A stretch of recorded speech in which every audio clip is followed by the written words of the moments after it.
Pete and Pickles by Berkeley Breathed. Pete was a perfectly predictable pig. He was also a perfectly practical pig and a perfectly uncomplicated pig. Being all of those perfect things, Pete might have run for the hills if he had known what was coming that night.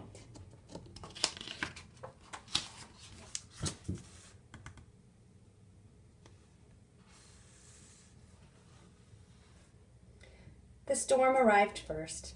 Pete cut the evening spun off early and went to bed to get the nightmare out of the way, the same terrifying watery nightmare all pigs dream during stormy nights. For pigs are known for doing only one thing well in water.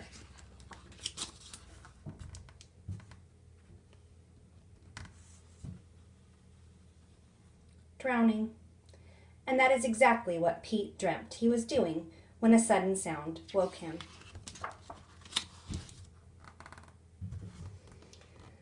The window was open. Pete pulled the lamp switch. Nothing happened. He had an odd feeling. Pigs are very smart in this way. That something was a little wrong.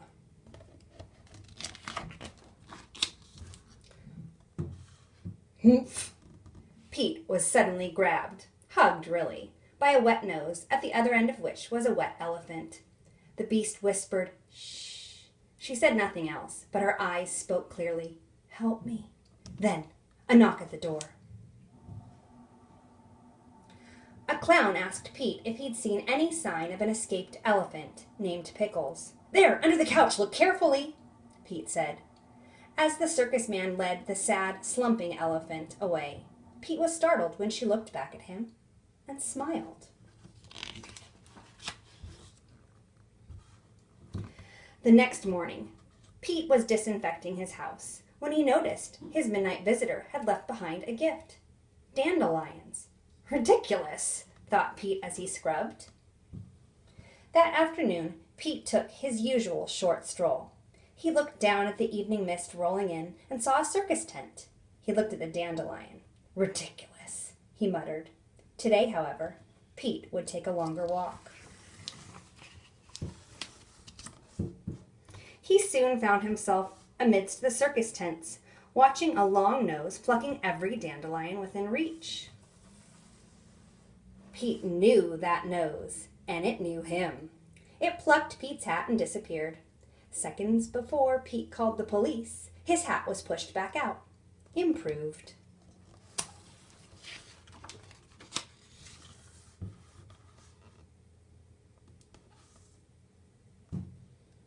Pete looked in to see Pickles sitting in a very dark corner of a very dark tent, wearing a very locked chain. Pete suddenly, unexplainably, found himself reaching for the key.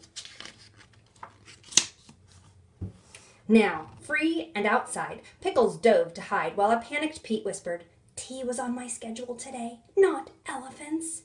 Being a practical pig, however, he knew they needed a disguise. Something. Anything. Pete thought fast. It worked. Too well. A policeman suggested dinner.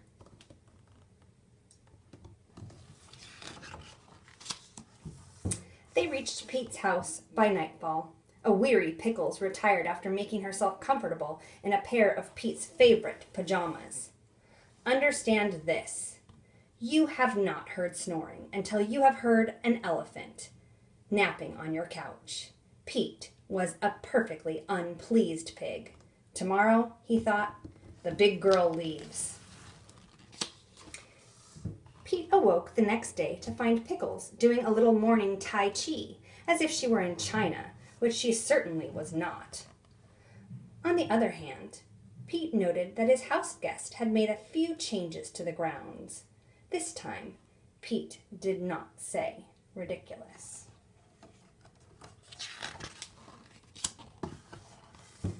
Later that morning, Pete experienced the goosebumpily joy of a back scrubbing with his newspaper and coffee. He also discovered the limits of his bathtub. Pickles showed Pete a magazine article about high diving. She pointed to both of them. "Ridiculous," Pete said. "Pigs and elephants sink like bricks." Pickles smiled. After lunch, they would swan dive off Niagara Falls. And they did. Sort of. On Tuesday, they sledded down the Matterhorn in Switzerland. Sort of. Pete was learning that Pickles had lots of plans. On Sunday, they went to Tahiti for brunch. Pickles, as always, shared her tropical refreshment with the natives. After Paris, it was on to the lazy canals of Venice. Pete did not know any romantic Italian songs, which did not stop him from singing them. Pickles sniffed a fragrant Venetian lily and shared it with Pete in a manner nicely suited for elephants and pigs.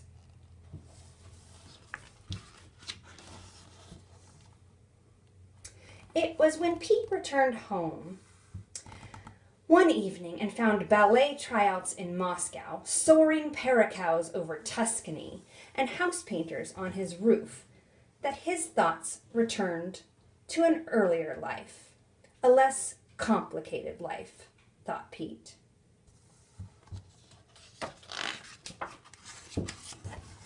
Soon after, Pete discovered Pickles getting into things she shouldn't have been in. He snapped. "I am a predictable, practical, uncomplicated pig. Or I was before," he yelled. As a shocked Pickles fell back into the bathtub, the last words she remembered hearing were the worst. "It's time you probably left." Something broke. A pipe gushed water in a spewing torrent. The house filled while a panicky Pete screamed, "Pickles! The mop! Buckets! Sponges! Never mind, head up for high ground!" Pete worried that the high ground would run out, and as a matter of fact, it did. And when all of the snouts in the now flooded house were fully stretched to their furthest reach, only one had found the refuge of sweet air.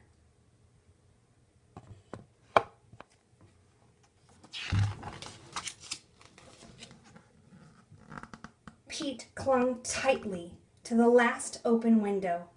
He looked back down into the face of one far too heavy to join him and noticed once again, as always, a smile.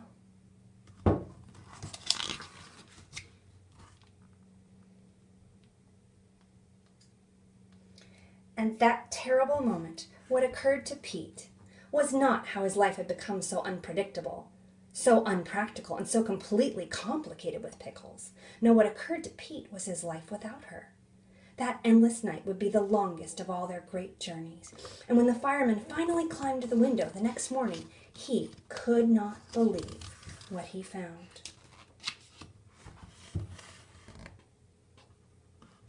He found a very small pig breathing for a very large elephant. All night, every hour, every minute, every breath shared. When they finally emptied the house, the fireman looked down in puzzlement at the exhausted pair of sleeping friends. They tried but could not pull Pete from the mighty grasp of Pickles. The two slept all day, through the night, and on until morning. When they awoke to pick blueberries on the dandelion moons of Pluto, Pete sang Italian love songs.